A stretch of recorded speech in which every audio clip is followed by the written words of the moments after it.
ادھر آؤ، عمران نے کرخت لہجے میں کہا، اور نوجوان اس طرح کھیت کے اندر چلتے ہوئے آگے بڑھنے لگا جیسے کوئی پھانسی چڑھنے کے لیے پھانسی گھاٹ کی طرف جا رہا ہو۔ سنو، ڈرو نہیں، ہم سفید فام نہیں ہیں، تمہارے دوست ہیں، عمران نے نرم لہجے میں کہا تو اس نوجوان کا چہرہ تیزی سے نارمل ہونے لگا۔ شاید اس نے جیپ میں بیٹھے ہوئے جوزف اور جوانا کو بھی دیکھ لیا تھا جو اس کی طرح سیاہ فام تھے، لیکن خوف دور ہوتے ہی اب اس کے چہرے پر شدید حیرت کے تاثرات نمایاں ہو گئے تھے۔ تمہارا نام کیا ہے؟ عمران نے جیپ سے نیچے اتر کر بڑے شفقت بھرے انداز میں اس کے کاندھے پر ہاتھ رکھتے ہوئے کہا۔ گوبی، میرا نام گوبی ہے جناب، نوجوان نے ہکلاتے ہوئے کہا۔ گو اس کے چہرے پر موجود شدید ترین خوف کے تاثرات تو دور ہو گئے تھے، لیکن آنکھوں میں اب بھی خوف کے ہلکے سے تاثرات نمایاں تھے۔ کیا زانگ بستی اسی طرف ہے؟ عمران نے کہا اور گوبی نے اثبات میں سر ہلا دیا۔ تم زانگ بستی میں رہتے ہو؟ عمران نے پوچھا اور اس بار گوبی نے زبان سے جواب دینے کی بجائے اثبات میں سر ہلا دیا۔ سنو گوبی، ہم یہاں کے سفید فاموں کے دشمن ہیں اور وہ ہمارے تعاقب میں ہیں۔ زانگ بستی میں ایک ایسا آدمی رہتا ہے ٹاشو، ہم نے اس سے فوری طور پر ملنا ہے، جانتے ہو اسے؟ عمران نے کہا۔ جی ہاں، وہ میرا چچا ہے جناب، گوبی نے جواب دیا۔ او تب ٹھیک ہے، دیکھو یہ جیپ بھی ان سفید فاموں کی ہے، اس لیے ہم اس بستی تک نہیں لے جانا چاہتے، کیونکہ ان سفید فاموں کو پتہ چل گیا تو وہ پوری بستی کو تباہ کر دیں گے، اس لیے ہم پیدل تمہارے ساتھ جانا چاہتے ہیں۔ یہاں سے کتنی دور ہے وہ بستی؟ عمران نے کہا۔ جناب 2 میل ہے، مگر وہاں بستی میں بھی فوجیوں کے غلام رہتے ہیں، وہ ہیں تو ہم میں سے لیکن ان کا کھاتے ہیں، غدار ہیں، گوبی نے بڑے نفرت بھرے لہجے میں کہا۔ او واقعی تم نے درست کہا ہے، اچھا سنو، ہم یہیں کھیت میں چھپ جاتے ہیں، جیپ ہم واپس بھیج دیں گے، تم جا کر ٹاشو سے کہو کہ پاکیشا سے پرنس تمہیں ملنے آیا ہے، وہ میرا نام سن کر فوراً تمہارے ساتھ آ جائے گا، اسے یہاں لے آؤ، اور سنو کسی اور کو بالکل نہ بتانا۔ عمران نے کہا۔ پاکیشا؟ تو کیا آپ پاکیشا کے ہیں اور اس قدر دور کے ملک کے؟ گوبی نے حیرت سے آنکھیں پھاڑ پھاڑ کر عمران کو دیکھتے ہوئے کہا۔ سنو گوبی، جب 2 قوموں کے درمیان اصولوں پر ہم آہنگی ہو جائے تو فاصلے کوئی اہمیت نہیں رکھتے، پاکیشاہی تمہاری آزادی پر مکمل یقین رکھتے ہیں اور اس یقین کی بنا پر ہم یہاں تمہاری مدد کے لیے آئے ہیں، ورنہ ظاہر ہے ہماری براہ راست تو ان سفید فاموں سے کوئی دشمنی نہیں ہے۔ عمران نے کہا تو گوبی چونک پڑا، اس کا سیاہ چہرہ یکلخت سرخ پڑ گیا۔ تم تو عظیم ہو جو اس قدر دور سے ہماری مدد کے لیے آئے ہو، لیکن کیسے مدد کرو گے؟ گوبی نے حیران ہوتے ہوئے کہا۔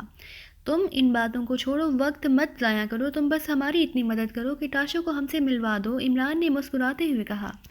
ٹھیک ہے، میں ابھی اسے لے آتا ہوں، گوبی نے کہا، اور پھر وہ اتنی تیزی سے کچے راستے پر دوڑنے لگا جیسے اس کے پیروں میں کوئی مشین فٹ کر دی گئی ہو۔ جس قوم میں ایسا جذبہ ہو ٹائیگر، وہ زیادہ دیر تک محکوم نہیں رہ سکتی، عمران نے ٹائیگر سے مخاطب ہو کر کہا، اور ٹائیگر نے سر ہلا دیا۔ جوانا، ایسا کرو، اس جیپ کو واپس لے جاؤ اور مین روڈ پر کچھ دور جا کر درختوں کے جھنڈ میں کہیں کھڑی کر کے واپس آ جاؤ، ہم اس دوران ادھر سامنے درختوں کے جھنڈ میں ٹھہرتے ہیں، عمران نے جوانا سے کہا، اور جوانا نے سر ہلا دیا۔ پھر ٹائیگر اور جوزف نیچے اتر آئے جبکہ جوانا ڈرائیونگ سیٹ پر بیٹھا، اور اس نے کار کو تیزی سے آن کر کے واپس موڑا اور اسے بھگاتا ہوا جلدی سے ان کی نظروں سے اوجھل ہو گیا۔ عمران اور ٹائیگر جوزف کو ساتھ لیے کمرے کے اندر سے گزرتا ہوا درختوں کو چھوٹے سے جھنڈ کی طرف آ گیا۔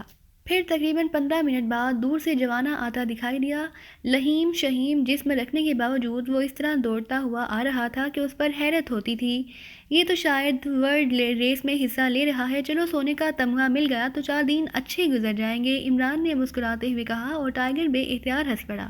بوس، جب میں شراب پیتا تھا تو اس سے زیادہ دوڑ سکتا تھا، جوزف نے منہ بناتے ہوئے کہا، اور عمران بے اختیار ہنس پڑا۔ جوزف کا اب تک کیا کلام بن چکا تھا کہ وہ ہر بات میں شراب کا حوالہ ضرور دیتا تھا۔ کیوں ہاں بات کو الجھا رہے ہو، سیدھی بات کرو کہ جب مجھے شراب ملتی تھی تو زندہ تھا، اب تو لاش ہوں، عمران نے مسکراتے ہوئے کہا۔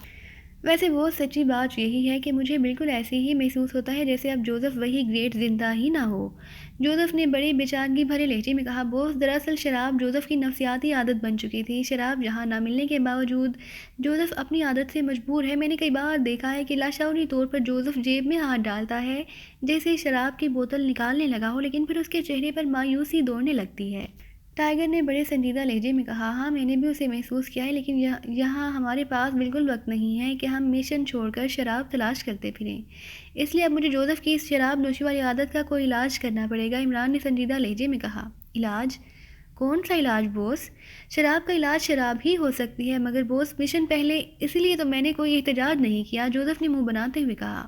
مشن سے اگر زندہ بچ کر واپس گئے تو پھر مجھے سوچنا پڑے گا کہ کون سی ایسی چیز جوزف کے لیے تجویز کی جائے کہ اگر کہیں شراب دستیاب نہ ہو سکے تب بھی جوزف کا نشہ پورا ہوتا رہے۔ عمران نے مسکراتے ہوئے کہا، ایسی کیا چیز ہو سکتی ہے بوس؟ جوزف نے بری طرح چونکتے ہوئے کہا، کیونکہ یہ بات تو اس کے تصور میں بھی نہ آ سکتی تھی کہ شراب کے علاوہ بھی کوئی چیز نشہ کر سکتی ہے۔ ویسے ٹائیگر بھی حیرت بھرے انداز میں عمران کو دیکھنے لگا۔ اسی لمحے جوانا اسی طرح دوڑتا ہوا ان کے پاس پہنچ گیا، لیکن اس قدر تیز دوڑنے کے باوجود اس کا سانس کچھ زیادہ نہ پھولا تھا۔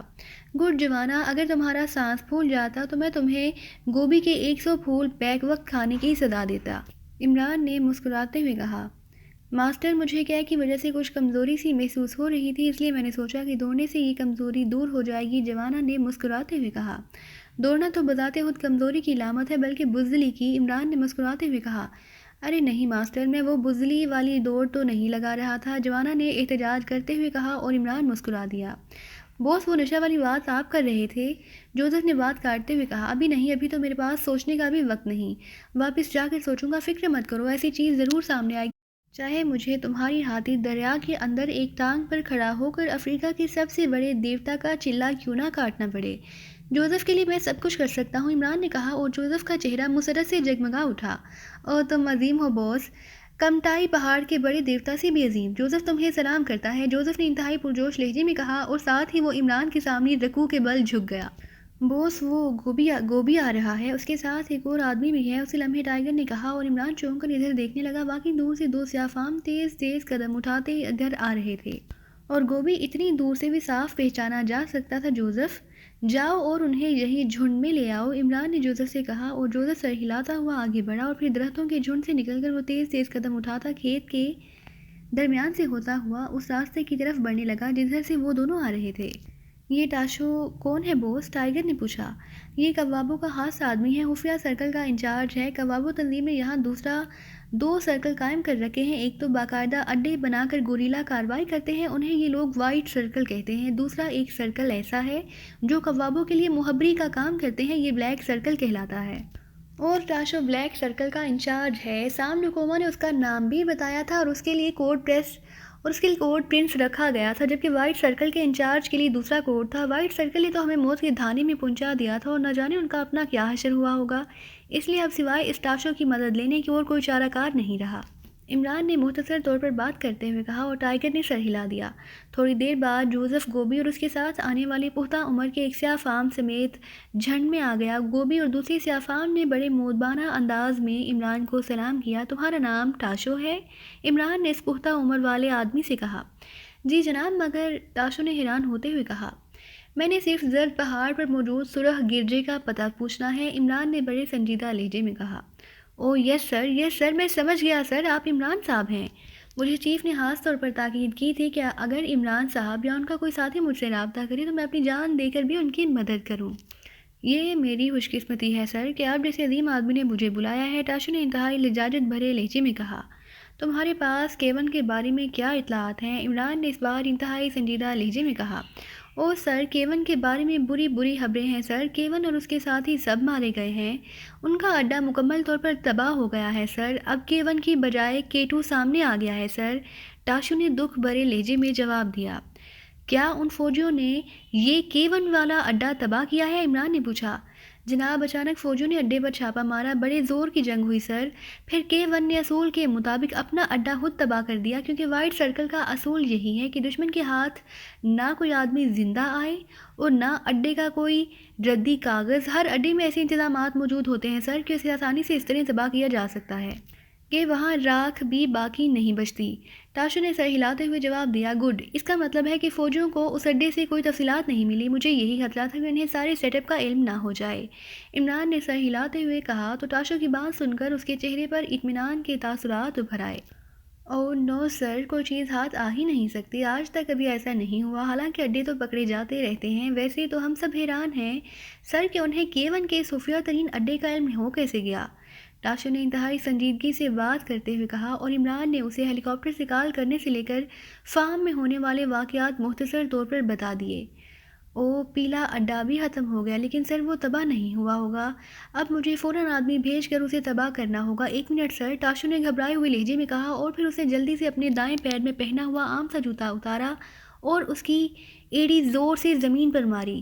دوسرے لمحے ایڑی سے ٹوں ٹوں کی آوازیں نکلنے لگی۔ Hello hello, BC1 calling BC 103 over. تاشو کا لہجہ یکلخت بے حد کرخت ہو گیا، انداز ایسا تھا جیسے کوئی بھیڑیا گرجا رہا ہو۔ یس BC 103 اٹینڈنگ اوور۔ چند لمحوں بعد موٹ میں سے ایک منمناتی ہوئی آواز سنائی دی، سنو فوراً پیلا اڈا اڑا دو، وہ وائٹ بگ کی نظروں میں آ چکا ہے اور وہاں موجود بھیڑیے مر چکے ہیں، اوور۔ تاشو نے اسی طرح گررانے والے لہجے میں کہا۔ یس بوس، اوور، دوسری طرف سے کہا گیا، اور اس کے ساتھ ہی تاشو نے اوور اینڈ آل کہا اور بوٹ کو ایک بار پھر زمین پر محسوس انداز میں مار کر اس نے اسے پہن لیا۔ وہ اب تباہ ہو جائے گا سر، اب آپ حکم کریں سر، میں کیا خدمت کر سکتا ہوں؟ تاشو نے اٹھ کر کھڑے ہوتے ہوئے کہا، اس کے لہجے میں پہلی سی لجاجت آ گئی تھی، اور اگر عمران اسے خود بات کرتے نہ دیکھ لیتا تو شاید کبھی یقین نہ کرتا کہ وہ کرخت اور بھیڑیے کے غرانی جیسا لہجہ تاشو کا ہو سکتا ہے۔ اس کی آنکھوں میں پسندیدگی کے آثار ابھر آئے۔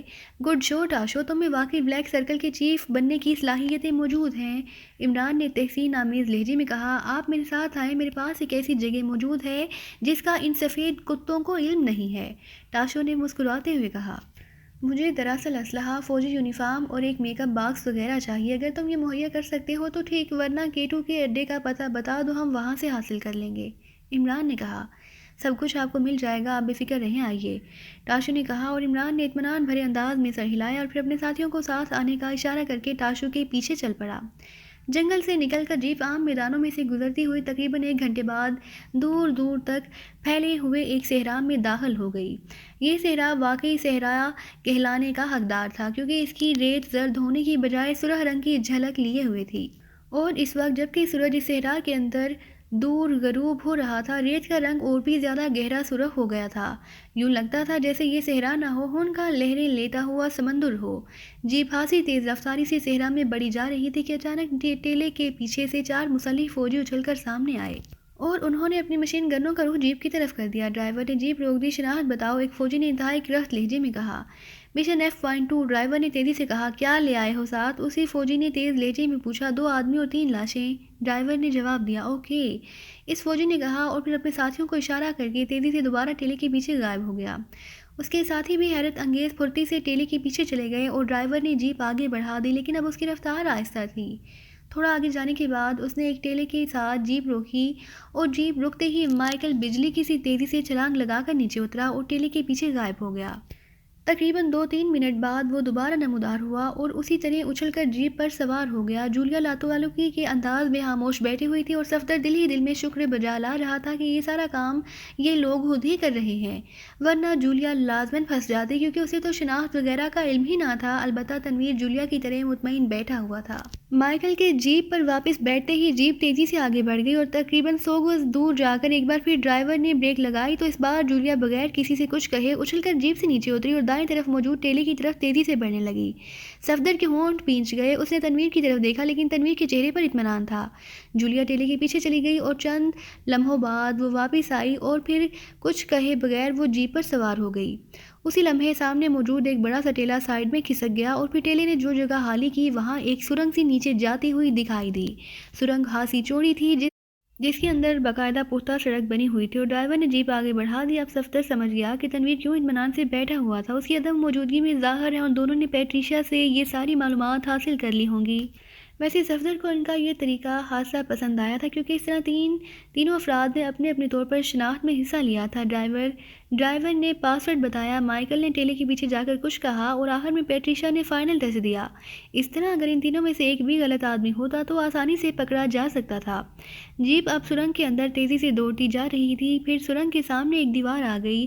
ڈرائیور نے محسوس انداز میں وقفے سے 5 بار ہارن دیا، تو دیوار سرر کی تیز آواز کے ساتھ ایک طرف کو ہٹ گئی، اور صفدر، تنویر اور جولیا تینوں سامنے کا منظر دیکھ کر حیران رہ گئے۔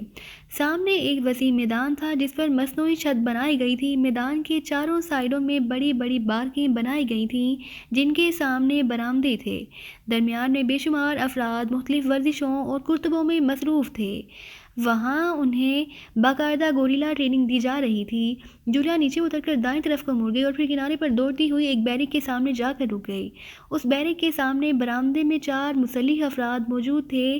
یہ لاشیں اٹھا لاؤ، جولیا نے جیپ سے اترتے ہوئے مائیکل، صفدر اور تنویر سے کہا، اور تیزی سے آگے بڑھ گئی۔ صفدر نے جلدی سے پیٹریشا کی لاش اٹھا کر کندھے پر ڈال لی، جبکہ پیٹر اور تھامسن کی لاشیں تنویر اور مائیکل نے اٹھائیں، اور پھر وہ تینوں جولیا کے پیچھے چلتے ہوئے ایک راہداری میں سے گزر کر ایک دروازے پر پہنچ گئے۔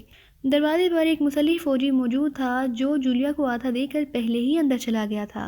جولیا دروازے کے سامنے جا کر رک گئی۔ جب صفدر، تنویر اور مائیکل وہاں پہنچے تو وہ فوجی باہر نکلا۔ چیف آپ کے منتظر ہیں، فوجی نے انتہائی مؤدبانہ لہجے میں کہا، اور ساتھ ہی وہ خود ایک طرف ہٹ گیا۔ جولیا سر ہلاتی ہوئی اندر داخل ہوئی تو یہ ایک بڑا ہال نما کمرہ تھا جس میں ایک کونا دفتر کے انداز میں سجا ہوا تھا، جبکہ باقی جگہوں پر قیمتی صوفے رکھے گئے تھے۔ ایک صوفے پر ایک قدرے لمبے قد لیکن بھاری جسم والا نوجوان نیم دراز تھا۔ اس کے جسم پر گہری سبز لکیروں والی فوجی یونیفارم تھی۔ اس کی پی کیپ اسے میز پر رکھی ہوئی تھی اور وہ دونوں ٹانگیں میز پر رکھے ہاتھ میں شراب کی بوتل پکڑے ہوئے تھا۔ اس کی آنکھیں تیز شراب کے نشے کی وجہ سے سرخ ہو رہی تھی۔ آ گئی تم پیٹریشا، بڑا وقت لگا دیا یہ لاشیں حاصل کرنے میں۔ ارے یہ 2 اجنبی کون ہیں؟ اس نوجوان نے جولیا سے بات کرتے کرتے چونک کر صفدر اور تنویر کی طرف دیکھتے ہوئے کہا، تو شیفرڈ، آپ نے میری عدم موجودگی کو غنیمت سمجھتے ہوئے پھر بڑی بوتل اٹھا لی؟ جولیا نے مصنوعی طور پر غصیلے انداز میں جواب دیا، او ہاں، ارے میں تو بھول ہی گیا تھا کہ پیٹریشا کو یہ شراب اچھی نہیں لگتی، یہ لو، چیف شیفرڈ نے ہنستے ہوئے کہا، اور بوتل ایک طرف پڑی ہوئی لوہے کی بڑی سی باسکٹ میں اچھال دی۔ یہ لاشیں یہاں رکھو اور مائیکل تم جاؤ۔ جولیا نے مڑ کر صفدر، تنویر اور مائیکل سے کہا، اور ان تینوں نے جلدی سے لاشیں فرش پر رکھیں، اور پھر مائیکل واپس مڑا اور دروازے سے باہر نکل گیا۔ کمرہ ساؤنڈ پروف تھا اور اندر اس کی دیواروں کے ساتھ جدید ترین اسلحہ باقاعدہ زیبائش کے طور پر استعمال میں لگایا گیا تھا۔ پیٹر، دروازہ لاک کر دو تاکہ میں شیفرڈ کو وہ خفیہ رپورٹ دے سکوں جس کے لیے میں تمہیں ساتھ لائی ہوں، جولیا نے انتہائی سنجیدہ لہجے میں کہا، اور صفدر تیزی سے مڑا اور اس نے دروازہ اندر سے لاک کر دیا۔ کیا بات ہے پیٹریشا، تم ضرورت سے کچھ زیادہ ہی سنجیدہ ہو رہی ہو۔ شیفرڈ نے اپنی ٹانگیں سمیٹ کر نیچے رکھیں اور ساتھ ہی وہ ایک جھٹکے سے اٹھ کھڑا ہوا۔ اس کے چہرے پر بھی گہری سنجیدگی اونچ کر آئی تھی۔ بات بہت اہم ہے شیفرڈ، پہلے یہ بتاؤ کہ یہاں میک اپ کا سامان ہوتا تھا، اب بھی ہے؟ جولیا بے حد سنجیدہ تھی۔ میک اپ کا سامان؟ کیوں، ہے تو صحیح، ادھر میری میز کی دراز میں ہے، لیکن کیوں؟ شیفرڈ نے انتہائی حیرت بھرے اور تشویش بھرے لہجے میں پوچھا۔